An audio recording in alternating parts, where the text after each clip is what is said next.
Hello, this is part 5 of Lucy Letby, A Different Story, and the focus here will be on the experts. I put experts and my notes in quotes, inverted commas. It focuses mainly on Evans. You note I'm deliberately missing his title out. It's not anything personal, it's just that it's clear to me, it feels clear to me, and certainly to some other people, that he's caused a great deal of harm here. Incalculable harm, actually, destroyed someone's life, so he's the main focus here. Somebody said on Twitter that he's a red herring, and I don't agree with that. He's a red herring in terms of the trial. I mean, because without him, there is no trial. Without him, there are no charges. It's possible they could have got somebody else to do it, another gun for hire, another Mr. or Mrs. Evidence for hire. That's true. It would have been interesting, as a thought experiment, to consider, had they approached Dr. Bohin as their main so-called expert witness, what she would have found. As stated before, and I'll state it again in these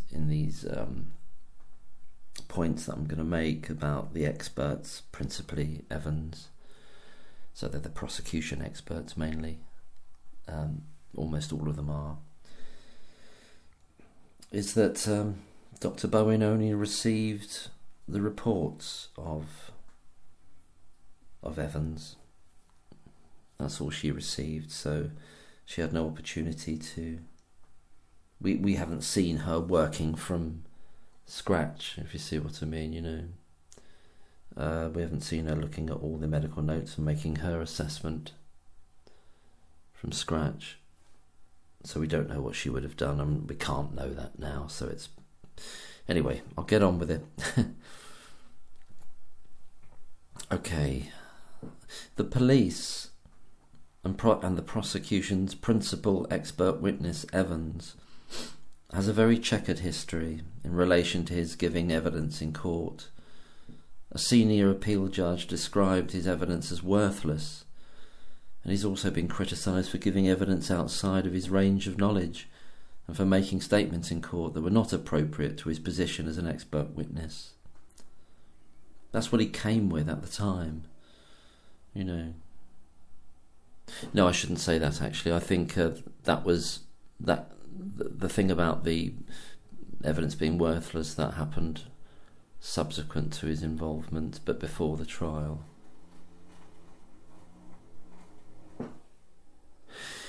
Okay, so but anyway, there's other issues in his past as well, which we'll touch on.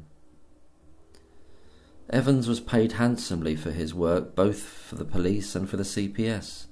He's still receiving money to this day from the police for his efforts to construct further crimes out of thin air.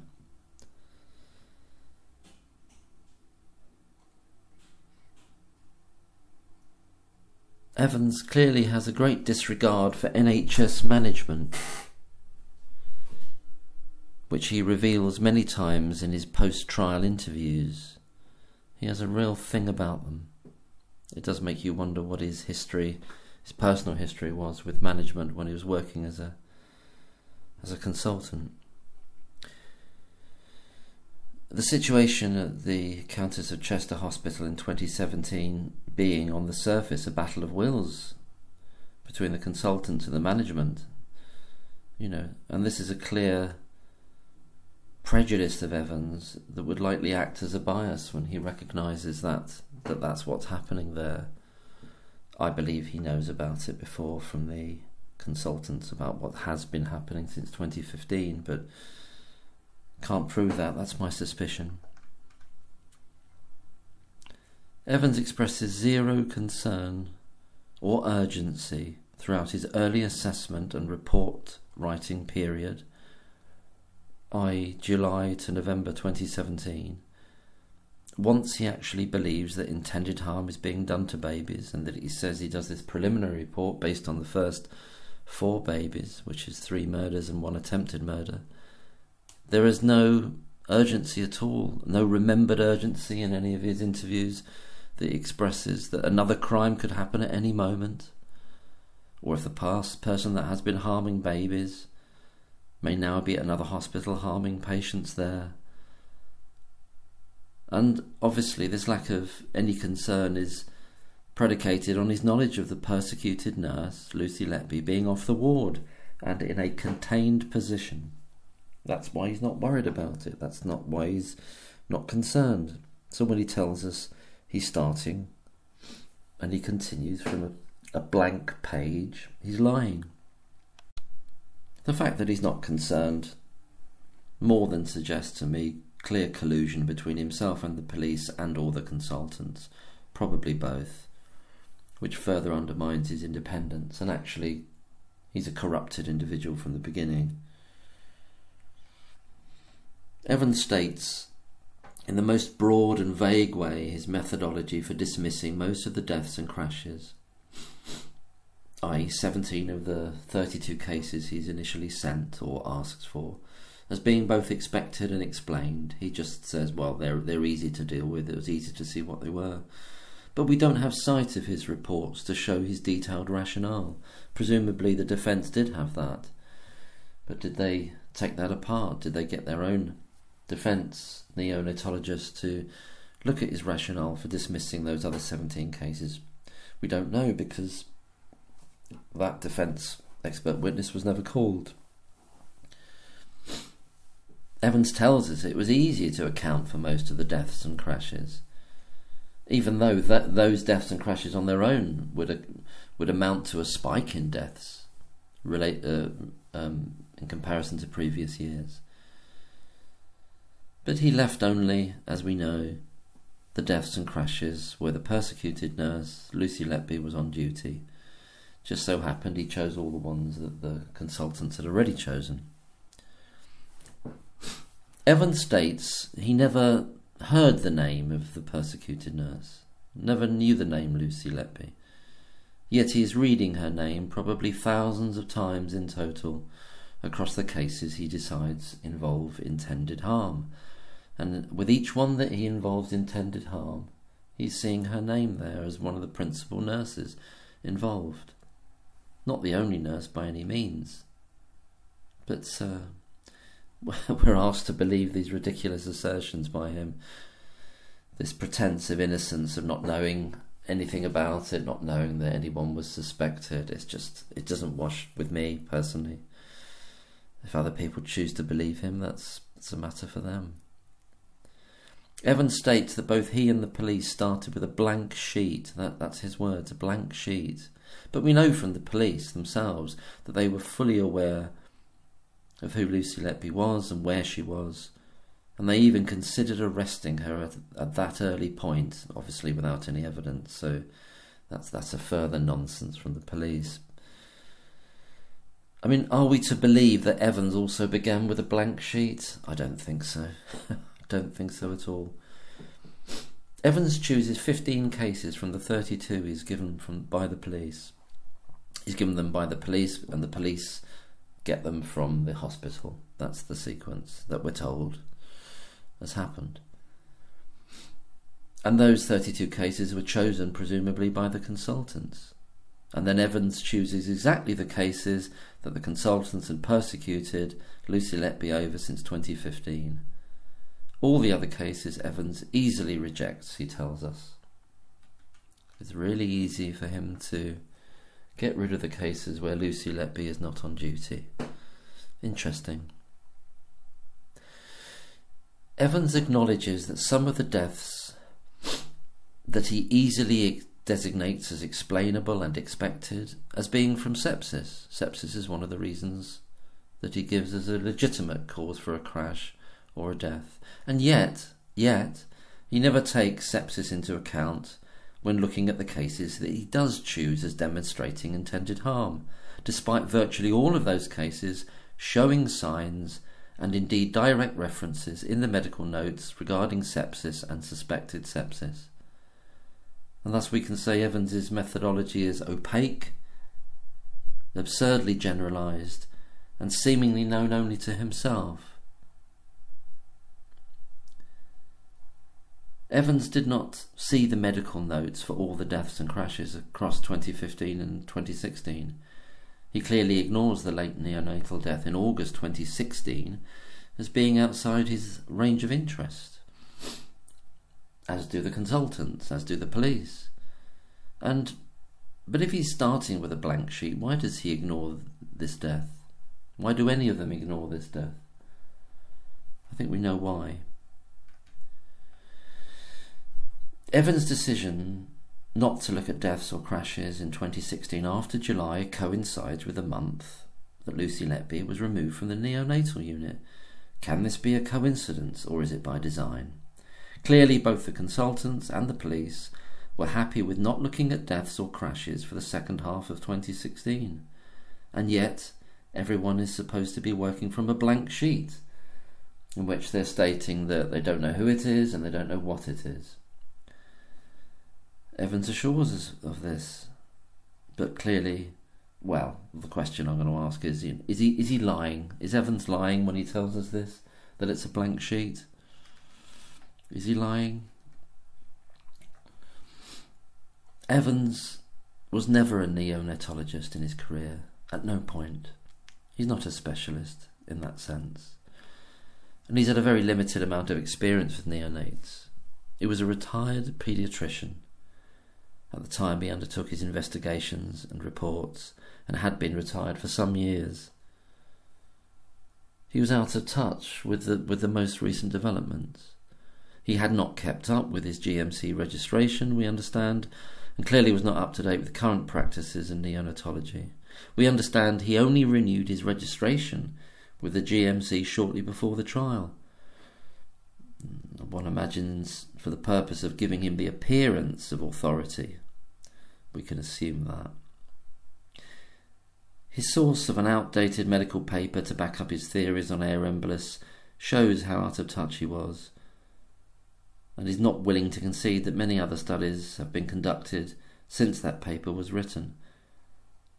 A paper which he'd recalled by virtue of his sponge-like mind, as he tells us in one of his many media interviews.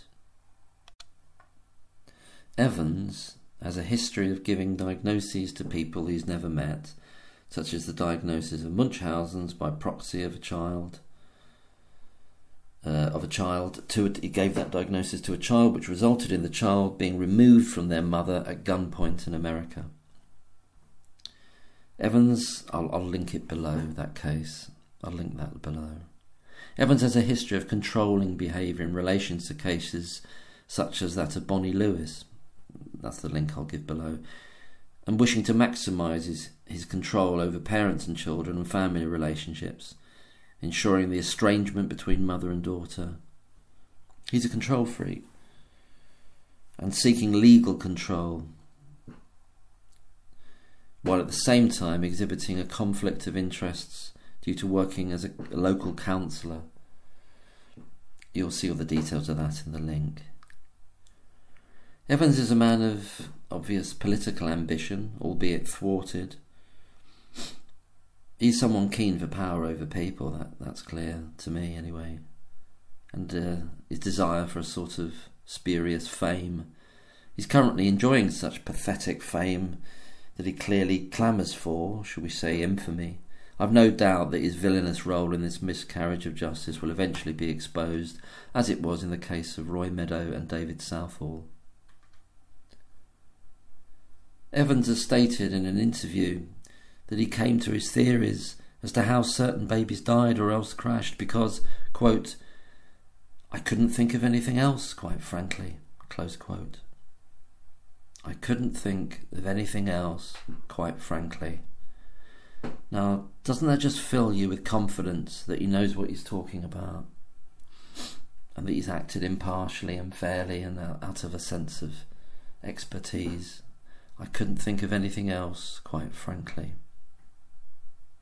That's why his post-trial interviews are so revelatory. Evans is currently concerned about 2 further cases in 2014, he tells us. These are the ones outside of the indictment that led to the trial. So from 2014, he's concerned where he believes that there are further insulin poisonings and that Lucy Letby might be involved. He expresses this concern, I'm very concerned, while at the same time acknowledging that there is no record of the insulin levels in these cases. No record of the insulin levels, but is floating it out there that these two cases might be further insulin poisoning cases that Lucy Letby is involved with, and he's concerned about it. I mean, that's so bizarre and nonsensical, and it's from his own mouth. It's not an interpretation. He tells us that. He tells us that. It's so nonsensical as to give cause for concern as to his sanity, and certainly his reliability in any regard. He's a freak. Continuing with his desire to unearth further crimes going back in time, he tells us in his own words that he's concerned about, again, as he puts it, quote, 7, 8, 9 or 10 cases, close quote. I mean, come on, 7, 8, 9 or 10, where a feeding or air tube had come out of place for a neonate in the years prior to 2015. So that's the early years that Lucy Letby was in that, on that unit. She started there in 2012. And he suspects that Lucy Letby of being involved in some of these displacements of feeding or air tubes, simply because she was on duty, just because she was on duty. He sees it as a note in the medical notes, and he says, oh, well, is she on duty? Oh, well, that's another one then. He doesn't mention any tube displacements when Lucy Letby's not on duty. This is just, I mean, you know, he's not looking for those. I mean, they'll be there as well, but he doesn't care about them. This is so obviously wicked and mad and twisted and ridiculous. You know, from these more recent concerns, as he calls them, we can clearly see Evans's bizarre, unscientific and quite fraudulent methodology. He's just sort of a walking lie, really. And that's what ended up with this terrible miscarriage of justice. That's what they've relied on. The idea he's a red herring is nonsense, in my view. He's a necessary piece in this to create this horror that's happened towards Lucy Letby and her family, and also to the parents of the children. That's what he's responsible for. So this is not an expert in any sense of the word. This is a charlatan and a scoundrel of the worst kind. Evans himself states that the medical notes that he worked from in 2017 were in a shabby and disorganised state, and he took great pains to even make sense of them. And yet you can, from those shabby notes, you can overturn all the post-mortems. Consultants didn't notice what the causes of death were. The pathologist couldn't do it, but from these shabby and disorganised notes, Evans can do it. He's amazing, isn't he? Evans describes in one of his many media outings a baby who'd been, quote, sick all over the nursery. He repeats that several times. Sick all over the nursery. And yet the actual clinical notes state that the baby concerned in that case had been sick over the hood of the cot. So it's a tiny, tiny neonatal baby, neonate. Sick over the hood of the cot, and some sick had been on the chair next to the cot. So that sort of extreme exaggeration by Evans should give anyone great concern as to his reliability of any of his evidence. He's simply a danger to justice and fairness and truth, as were the police, of course. And yet he is being feted by the mainstream media and paid handsomely to this day by Cheshire Police, and before that by the CPS, to unearth more fictitious murders and attacks, which are the products solely, I believe, of his warped and greedy and arrogant mind. Evans contacted the National Crime Agency on a date in May 2017, stating in an email that he had, quote, read about, close quote, the deaths in Chester that police were investigating. As I've mentioned in a previous video, it's really crucial to find out the date of this email and indeed the time it was sent. If it was sent prior to the 18th of May 2017, then clearly Evans did have foreknowledge by someone at the hospital, from someone at the hospital, about what was going on there, rather than having read about the deaths in the newspaper. Because the earliest report in the newspaper is on the 18th of May 2017. And another bit of information we'd love to find out is related to related to the meeting on the 12th of May 2017 of the Welsh Paediatric Society, who had their spring clinical meeting at the Rowton Hall Hotel in Chester. At this meeting, both Dr. Jayaram and Dr. Gibbs gave presentations, and so the crucial question is, did Evans attend this meeting as an observer? So this is the police are already involved, as we know, from the 27th of April. So was Evans there? Did he get some information from Jayaram and Gibbs about who they'd been suspecting, or did he even know that way before? Did Evans know that before? But if he was at that meeting, it'd be really interesting to find that out. If so, if he was there, did he gain foreknowledge of events at Chester Hospital before he actually contacted the National Crime Agency? And was he made privy to the suspicions of Dr. Jayaram and Gibbs in respect of Lucy Letby, in respect of their ongoing persecution since 2015? So that's Evans, a very dark actor, dark individual, dark energy, narcissistic energy. That's really one of the main reasons why we are where we are, and why Lucy is where she is, and why the parents believe things that, well, I and many other people don't believe happened, i.e. that there were no crimes. There was negligence, there was all kinds of faults and problems, and, medical negligence, criminal negligence, but not deliberate harm. So now I'm going to move on to some of the other experts that I've not really focused on that much before, and don't know that much about some of them, but there's some points to make about a few of them, and some links I'll give you as well in respect of them. The secondary sort of expert that we hear from mostly, and who's done a few interviews, is Dr. Bohin, who lives in Guernsey, who practices in Guernsey.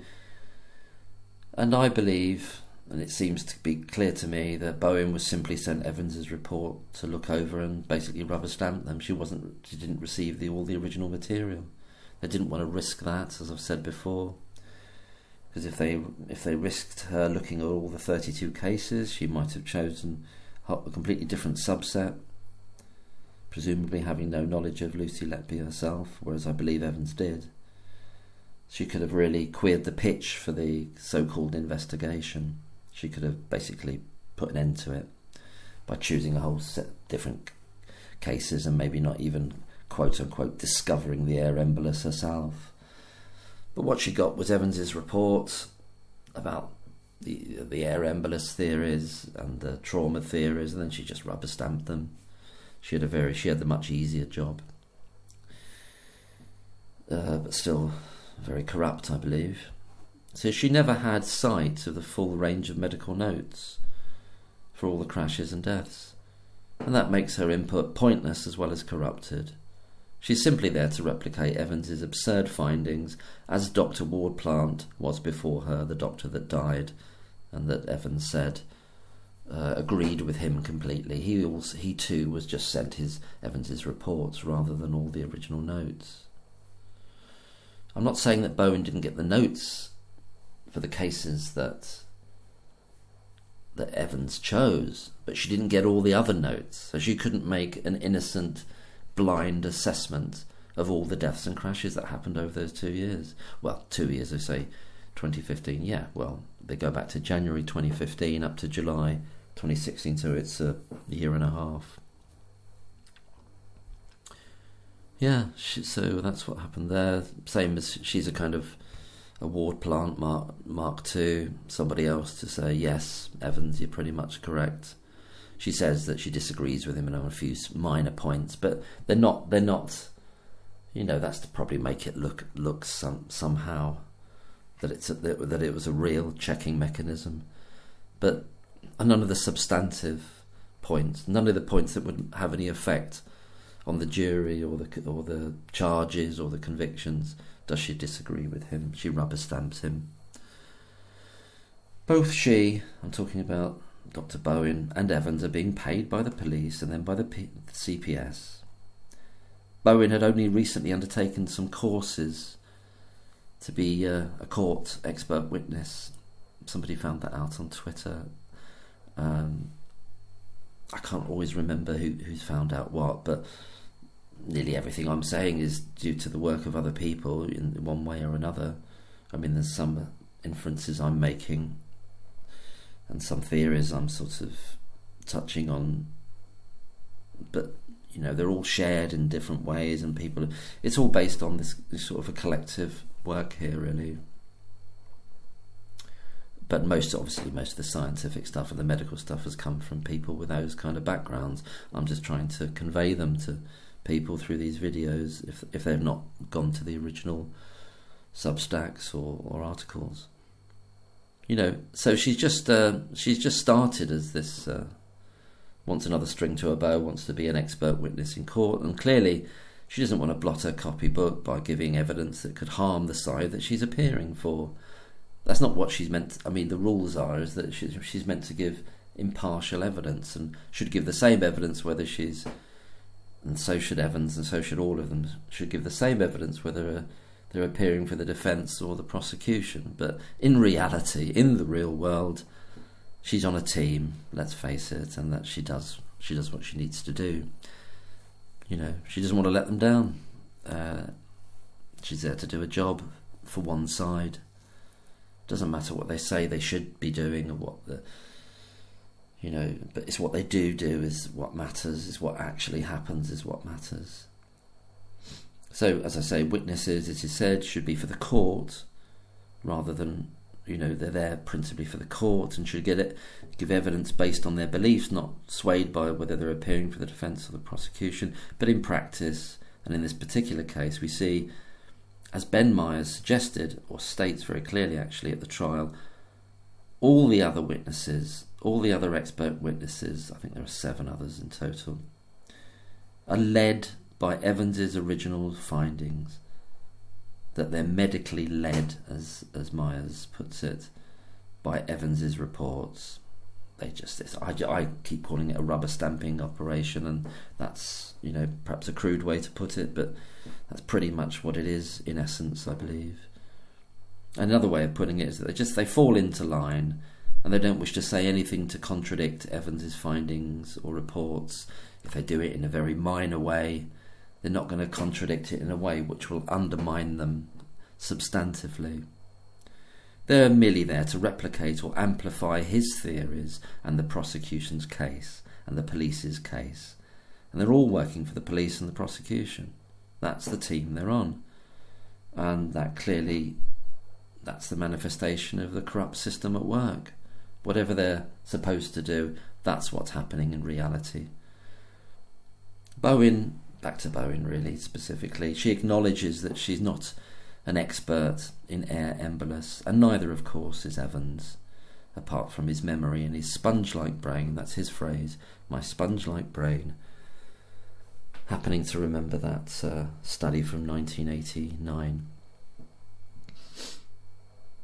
Dr. Bohin recently said in a newspaper article that she'd gone through hell herself after it being inferred via a review of healthcare in Guernsey that she herself may have harmed a child in her practice. I'll put a link below about that story. Now just move on to the prosecution pathologist, Marnerides. I mean, he simply echoes Evans's findings about air embolus again, merely looking at the medical notes, and he blithely and very easily overturns all the original Chester pathologist findings. the person who actually did the post-mortem. Marnerides comes in. That guy is wrong in every matter.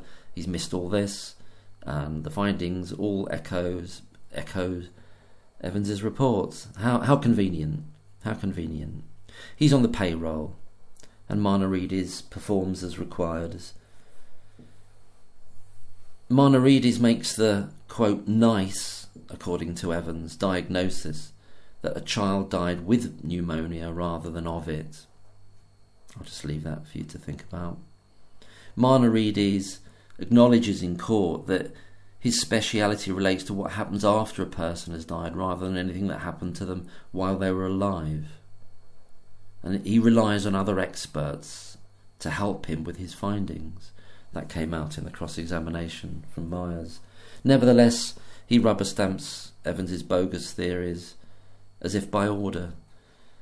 It's a great pity, I think, that the original pathologist from Chester was not called by the defence as a defence witness to back up his original findings of natural causes in the 6 post-mortems that he conducted.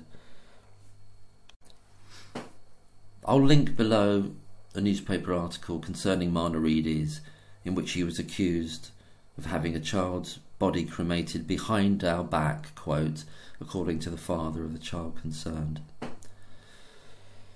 Just a little bit on Professor Arthurs, the radiologist expert witness for the prosecution. At least he acknowledges the issues with relying on x-rays to diagnose air embolus, that they are unreliable, especially if not taken very soon after death. I think 25 minutes is the amount of time that's been cited. And that some of the x-rays that he's seen were not actually diagnostic of air embolus. You know, that they correspond to the potential for it, but they're not diagnostic of it. And in cross-examination he acknowledged that. This is related to a tweet from the Twitter account Don't Leave Me, which went further to say that Professor Owen Arthurs, the radiologist expert, this is the tweet now, he actually wrote in a 2015 paper himself that post-mortem x-rays are of limited use. And the tweet goes on to say that he, Professor Owen Arthurs, looking at one of the x-rays, sees a line near the spine of one of the babies, a line that could be due to air. But the tweeter, Don't Leave Me, says, you know, that they would be suspicious of the many attempts of inserting a UVC line that would follow that path. So there's all kinds of reasons, essentially, that could have been the cause of air. You know, there are many other medical reasons and causes of the presence of air shown or suggested on the radiographs, including resuscitation, CPR, and aspects of sepsis and necrotizing. I'll have to look that up again. Sorry, I always forget that one. Necrotizing enterocolitis, neck, which comes from the sepsis, the bacteria that's obviously floating around that ward. There's been a great spike in that over that period, but no one's looked into that at the time. They're obviously not interested in that. And so, yeah, back to Professor Arthurs. So there's many other reasons for air to be there in various parts of the body, and the important for the other aspect is that for the reliability for the detection of air embolus per se would need to have been done at autopsy.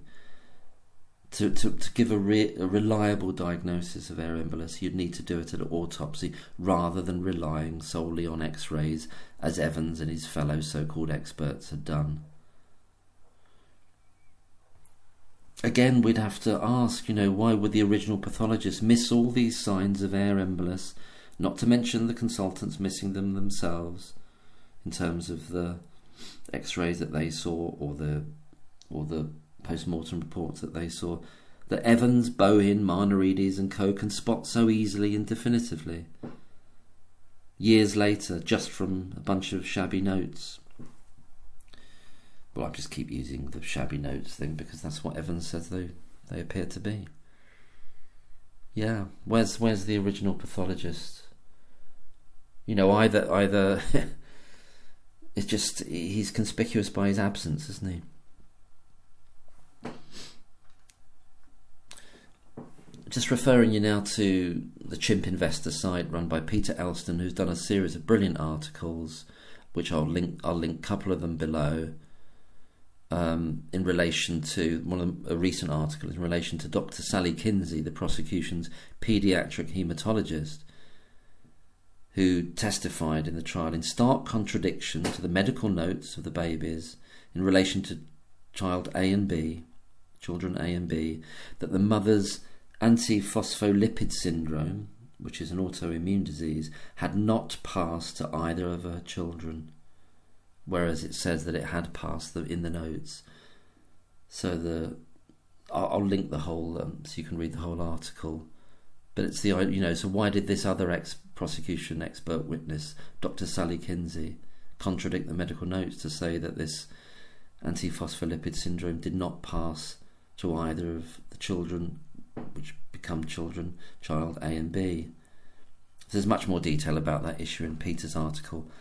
I'll link it below, as well as a previous article of his in which he discusses and summarises the prosecution expert witnesses more generally.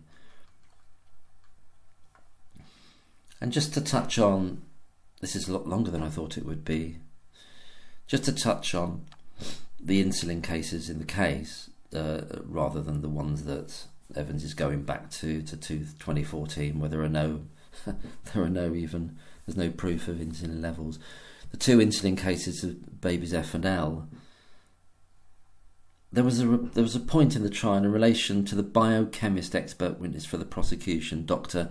Anna Milan, where she states that the testing that should have been done on the blood samples was only advisory.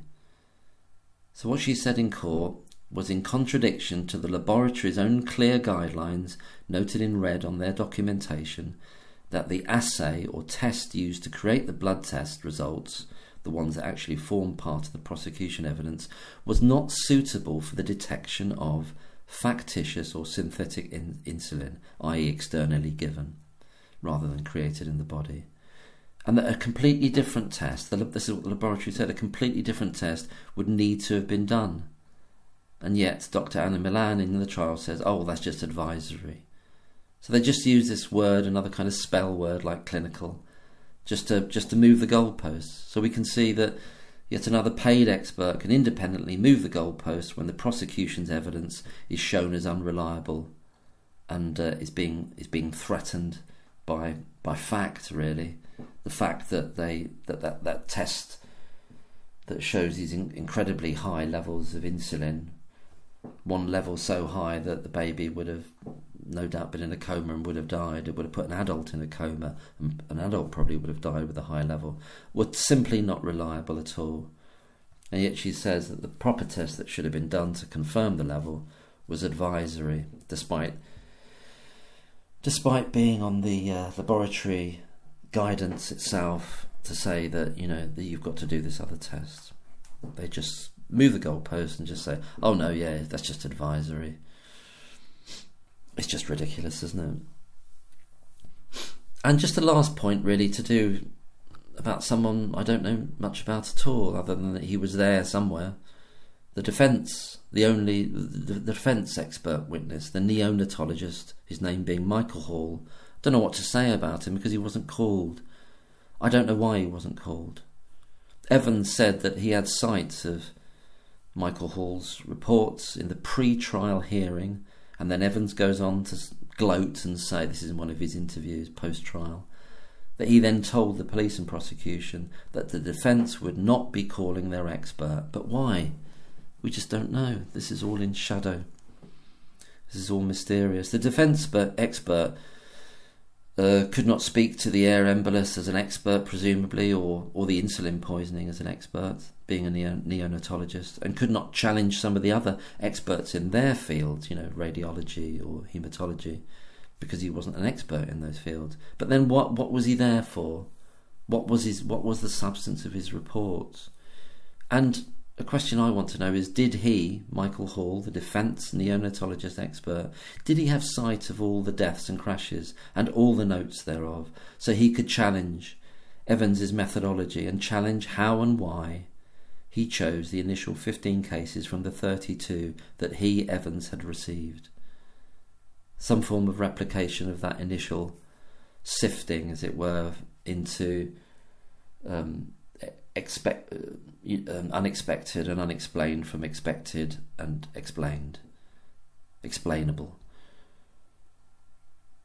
It's clear really that the defence needed experts in other disciplines. They should have called the original pathologist, and they should have an expert there in air embolus.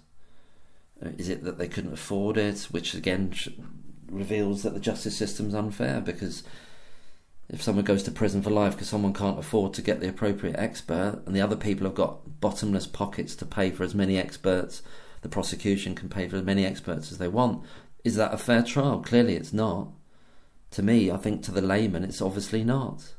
You just pile money into it so you can bombard a jury with quote-unquote experts to get the conviction you want. That doesn't sound like justice to me. He should have called the pathologist, the original pathologist as well. I can't understand the defence's approach here, and we don't know. We're not privy to why the defence didn't call their expert. I've heard vague things, mutterings that there was a second defence expert witness, but I don't know their name or their area of expertise. The only one I've heard about is Michael Hall, who was a neonatologist.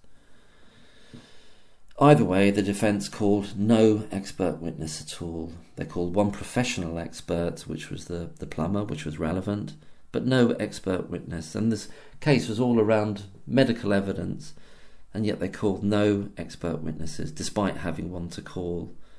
So what was in those reports that Evans saw? Michael Hall's reports, the defence expert witnesses' reports that Evans could have a look at and see so clearly that he wouldn't be called, and then go back to his paymasters, the police and the prosecution, and just tell them smugly, I have no doubt, oh, they're not going to call him. What was in those reports? I mean, it's obvious that it wasn't anything that could damage the prosecution then. In which case, why was he there if he's not there to challenge? It's just such a mystery, really. What areas of rebuttal were in those reports, if any? We'll probably never know. But he was somebody else that was paid and then wasn't really there, even didn't appear, wasn't called. Not blaming him if he wasn't called and he had no control over that. Why didn't Myers call him? Summing up now, as the defence counsel, Myers very clearly said, all the other experts, that this is the prosecution experts, were led medically by Dr. Evans and by his reports. They were led medically by them, which is a nice way of saying that they simply backed up and rubber-stamped his bogus and corrupted report as best as they were able, with a few little quibbles en route to give it plausible deniability, that's not what they're doing. But it is what they're doing. Yeah, they're there to back him up and to overwhelm the jury with quote-unquote science. Because they're all working for the same team. And they're all being paid from the same source, the police and then the CPS. Thanks very much. It's longer than I thought it would be, and I just hope that Evans in particular is exposed in the way that David Southall, Roy Meadow and others have been exposed in the past, and that his fall from this kind of brittle, unpalatable grace that he's got, with all these journalists wanting to go to see him in his beautiful home and compliment him, and the role he's playing on the stage now of being sort of some detective character that's exposed all these crimes and hasn't finished yet, by the way, hasn't finished it yet. Exactly in the same way that, 400 years ago, Massachusetts, you'd get these inquisitors exposing all these witches and all their crimes, and the crimes would multiply, and and the people that you could target and accuse would multiply. He's just the same with just the same kind of energy, but just with some pseudoscience attached to it, and people believing in what he is, and believing in his nonsense, believing in his fraudulent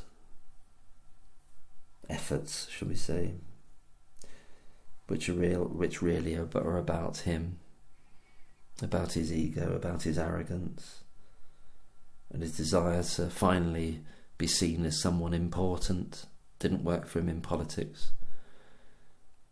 He's got his little bit of fame, but he's going to fall. I believe he's going to fall, and may it be sooner rather than later. Thanks very much. Cheers. Bye bye.